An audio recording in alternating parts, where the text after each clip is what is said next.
Hello, welcome to White Birch Tarot and Astrology.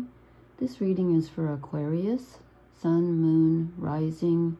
If you know your chart, you might check your Mercury, Venus, or Mars placements. And this is a reading for Venus conjunct Chiron, which is actually happened today. So the energy's still there because it's, going to last for a little while. And that's happening at 25 degrees of Aries. And I did a video a couple nights ago explaining what that means, so I wouldn't have to go through it 12 times. So please watch that so you'll know what this reading is about. Because Chiron is the place in us where we're the most wounded, where we have the primal wound. And Venus rules our relationships, what we love, who we love, how we love. And so when those come together, it's really important. So please watch that first. It's just called... I think it's called Venus conjunct Chiron. Again, I think I did it on the 29th, maybe? Anyway, just a couple days ago. So this is again for Aquarius. And you lucky people, I'm joking here, have Pluto in your sign at 3 degrees. And Pluto's going to be moving through for like the next 15 years. And that changes everything. Pluto is the planet of death, transformation, and rebirth, and something will be transformed.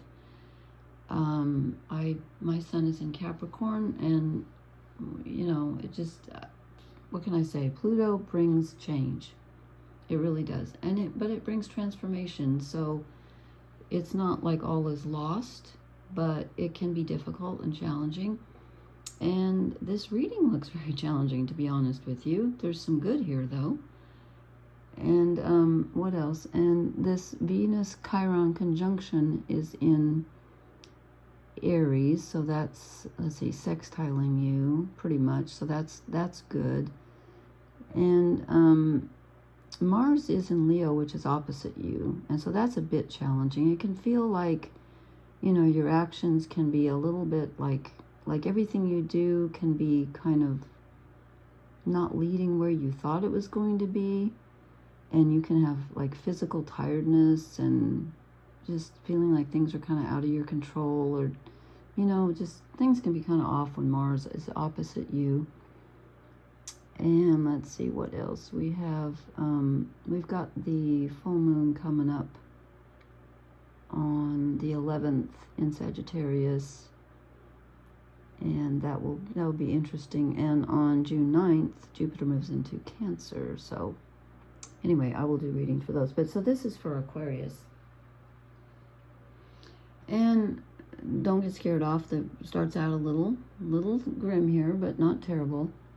Oh, I forgot to turn the light up on my screen again. I hope you can see this. It's kind of dim. I forgot to turn the light up.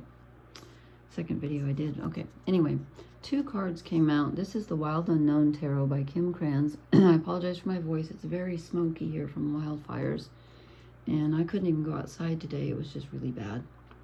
So we get the 5 of Cups, which is sadness, sorrow, regret. Again, this is about healing our inner wounds. So I'm kind of not surprised. And I'm wondering, why did I want to do a video about this? But it's important. So there can be a feeling of kind of a mournful feeling right now where you're thinking about the past, regretting something or missing someone. And it comes out with the 10 of Swords. Yeah, this is a really grim 10 of Swords. The 10 of Swords is where you're just done mentally. You're just like, oh my God, I'm just tired of thinking about this. And you can feel stuck in a mental pattern. And but it's not terrible, because actually it means that some way of thinking, some path that you've been going down in your mind is just, you got to give it up. It's over. It's not going to bear fruit. So you might as well just let it go. And there could be some regret about having to let that go, and some sorrow, but it's an ending. Okay, then I said, what does Aquarius need to let go of? And we get the 3 of Wands. And I was like, that's kind of strange, because it's usually cobbling something together or working with others. So I picked up the book to see if this book had a different interpretation, and it actually does a bit. Let's see if I can find it here. Because it says it says, the Three of Wands indicates you've had continued support from others, perhaps from your parents or two good friends. With their help, you've formed a sense of self, of your values and morals. But now it's time to rely on yourself for guidance. Clarify your goals and cast others' needs and opinions aside. The future is infinite and it is yours. No one else can see through its layers of light and shadow. Okay, so it's time to not rely on others. And, you know, it's interesting because to me, Aquarius is very individual. Aquarius is the most contradictory of the signs, I'm going to say. Now, Pisces is dual, so is Gemini. But when I say contradictory, I mean you have two rulers, Saturn and Uranus, and they're very different. So Aquarius energy is very practical, organized, down to earth, reliable. It's also highly eccentric, very progressive, and Uranus is the lightning bolt, which we have up here in the Father of Wands. It's just zap, you know, it rules electricity and the future. So Aquarius is a very dual, you know, almost contradictory energy. I love Aquarius energy. Most of my favorite people have Sun in Aquarius, and I just love Aquarius energy. So I think that when this is telling you to, you know, go your own way, to quote Fleetwood Mac, it's saying that, you know, Aquarius generally does go their own way because they're very individual. They're very individualistic, I should say. And they're very progressive, as I said. But they're also always tuned into the collective.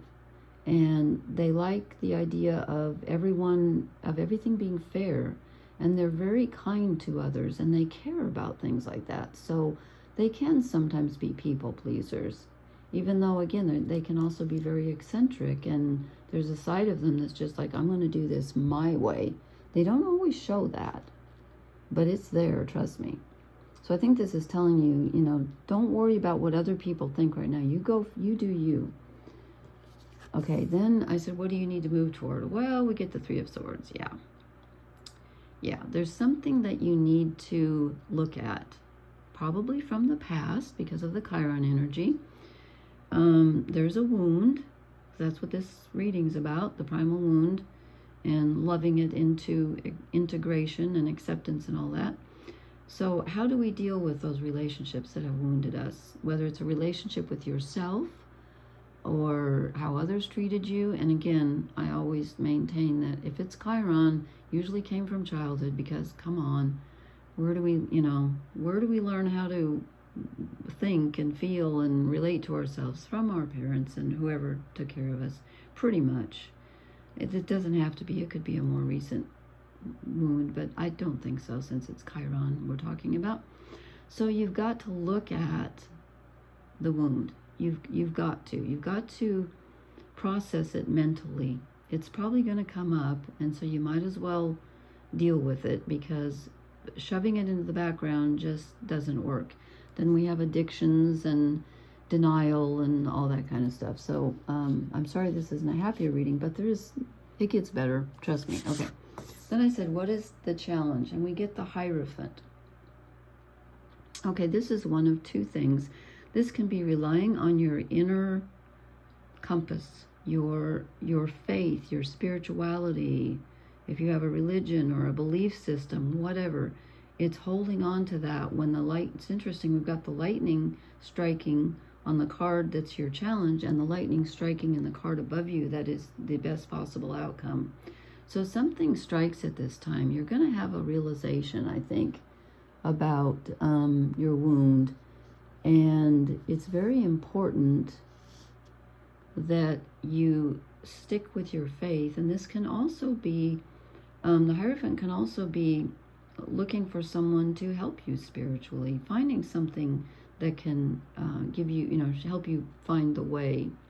But again, with this Three of Wands behind you telling you to find your own path, well, that doesn't mean you can't, that you can't find something outside yourself that helps you. It just means don't rely on the tried and true, what you've learned so far. So you're going to need your faith at this time. And then I said, what's the best possible outcome? Well, we get the Father of Wands. This is maintaining your strength and your faith and your what's the word? Your authority, even when the lightning strikes, even when tough times come. This is you in your power, protecting yourself and saying, you know, I can stand up to this, whatever it is, I've got this. So you have the capability to do that. And again, you might need to get a little bit of mentorship, and you might need to really rely on your inner compass to do that. Okay, then I pulled 3 shadow cards. And we get the High Priestess. I said, what is holding Aquarius back? Well, there's something in the subconscious. You could be stuck in a subconscious loop where you're acting out of a sense of what you were taught. Or like if you're ignoring the wound, if you haven't moved toward this primal wound, if there's something inside you that was wounded and you haven't dealt with it, that can cause you to behave in very unconscious ways. And it needs investigating, because that way of thinking, the 10 of Swords, which is your energy, is over. It needs to stop. You need to realize what you're doing and wake up, you know, not be unconscious. I sound like I'm being bossy. I'm not trying to. And then I said, what else is holding Aquarius back? The Sun. You're not seeing something clearly. You have a lack of clarity. So, again, take a look at something. Try to maybe sit with your, sit with your sorrow, sit with your regret, sit with this old thought pattern that's the 10 of Swords that needs to end, and see if you can gain some clarity over this, because right now you don't have it. And the 3rd shadow card is the Ace of Wands. So you're lacking direction for your energy, and you're also kind of you're not in touch with your desire. You're, maybe you have been, Wands are desire. Maybe you have been trying to please other people and do what you think others in society want you to do, but you're not in touch with what really floats your boat and lights your fire, and it's missing that feeling of, I really want this. This is my true desire. That's kind of lacking. Okay, then I drew a fairy card, and again, if you watch the first 4, if you had Aries, Taurus, Gemini, Cancer, I didn't pull a fairy card for them, and I'm going to go back and do that because I feel bad. So, and I did them all in the same night, which I stopped doing because it was too tiring. Anyway, I did them all in the same video, I mean. Okay, so for you, we get the Queen of the Day. This is great because she is a blessing. I'm going to just read you the keywords here. I won't read the whole thing, but sorry, that was probably loud. Grace, beauty, blessing. She holds those blessings in the palm of her hand, and she leaves peace, calm, and a sense of well-being as she passes. She is the embodiment of what we sometimes call a state of grace. She is the light after darkness, the sun and shadow of an awakening day. If you are lucky enough to draw this card, then you are blessed. Enjoy the moment and enjoy the day. Be aware of the beauty around you, no matter where you are or what situation you find yourself in, for there is beauty everywhere if you have the eyes to see it. Stop and think about how this day, this situation can be seen in a better light. Beauty and grace are there, but you must find them. Yeah, because this is a challenging read. Okay, this is a challenging read. There's a sadness, there's a heartache that needs to be looked at. But you know what? She's here to bless you as you do that. And again, with Pluto in your sign at 3 degrees, transformation will probably occur, but, Pluto is rebirth. So that's a good thing. That's a good thing. Okay, please leave me a comment. Let me know how this reading resonates, and hang on to your faith. The light is still there. And please hit the like, share, and subscribe buttons. And thank you for listening. I will talk to you later. Blessings. Good night.